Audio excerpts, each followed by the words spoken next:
Rain poured in relentless sheets that evening, drumming against the cracked windshield of Daniel's old pickup truck.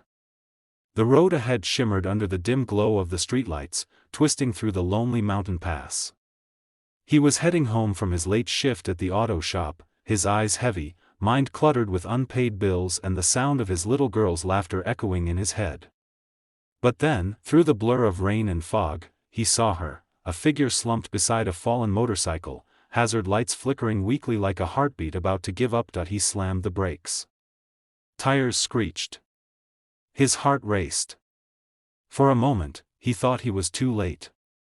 But when he rushed out into the rain, the woman raised her head, blood trickling from her temple, her eyes burning with pain, and something else. "Don't call anyone," she gasped, clutching his arm. "Please, no hospitals." Daniel froze. Who says that after nearly crashing to their death? But something about her eyes, those storm-gray eyes full of fear and exhaustion, made him nod. He didn't know it yet, but this woman would turn his life upside down. He didn't know that under the dirt, leather jacket, and rain-soaked helmet was a billionaire who had run away from everything money could buy, searching for something only a broken mechanic and his little girl could give her. That night would bind their fates forever. Daniel brought her home, limping and half-conscious, into his small wooden cabin tucked on the edge of the woods. His daughter, Lily, peeked out from behind her bedroom door, clutching her teddy bear. "Daddy, who's that?" "Someone who needs our help," Daniel said softly.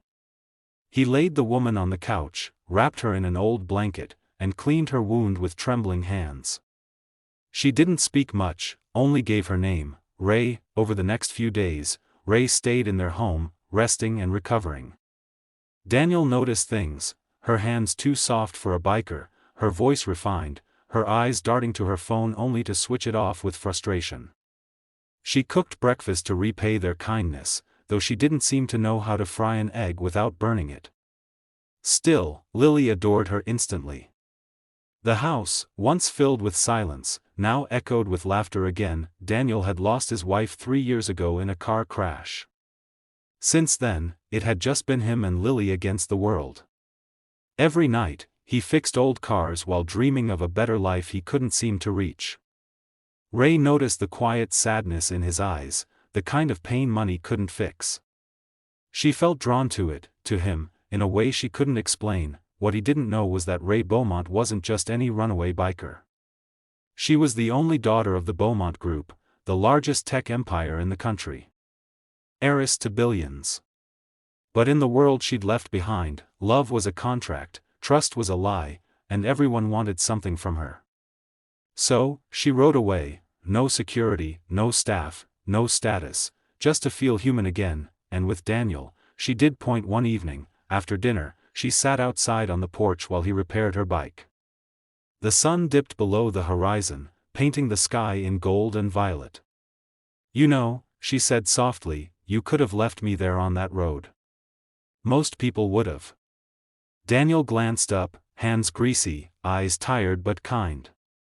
"Most people don't mean much these days. But my little girl's inside that house. I want her to grow up knowing you stop for people who fall."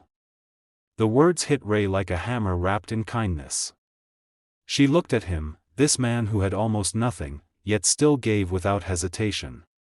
She felt something in her chest stir, something she hadn't felt in years. Days turned to weeks. Ray helped Lily with her schoolwork, shared stories over dinner, and even began helping at Daniel's garage. The customers liked her, especially the way she smiled when she handed them their keys. Daniel began to depend on her more than he wanted to admit.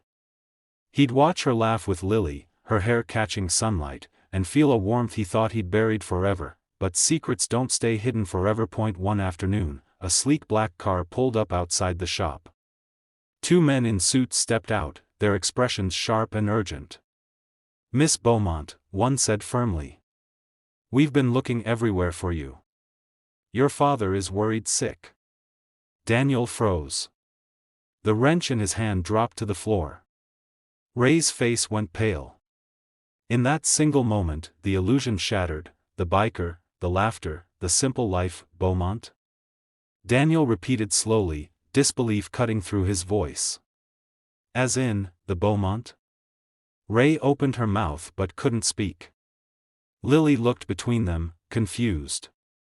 Miss Ray, what's happening? Tears welled in Ray's eyes. I'm sorry, she whispered. I didn't mean to lie. I just wanted to be seen. Not as money. Not as a name. Just as me. Daniel's jaw tightened. He turned away, pain flickering across his face. You think pretending makes it real? You could have told me. You didn't have to run. I did, she said, voice cracking. Because people only ever stay when they want something from me. You didn't. That's why she stopped herself, words trembling on her lips. That's why I fell for you. Silence hung heavy. The agent stood awkwardly, waiting. Daniel's heart ached, torn between anger and something deeper. You don't belong in my world, Ray, he said finally. And I don't belong in yours. Ray left that evening. Lily cried. Daniel told her sometimes, even when people love us, their worlds are just too different. But his words tasted like ash. The cabin felt empty again. Weeks passed. Life went back to its quiet rhythm: work, bills, school, sleep. Until one morning, Daniel stepped outside to find a brand new sign hanging above his garage: Lily's Auto and Service Center. He frowned. Then he saw a note taped to the door: You taught me what love looks like when it's real. I didn't forget. Thank you for stopping on that road. R. Next to the note was a folded document, a deed. The garage was now fully his, debts cleared. Daniel stared at it for a long time, heart pounding. He looked at Lily, smiling wide. Daddy, does that mean we're rich? He smiled faintly. No, sweetheart. It means someone remembered us.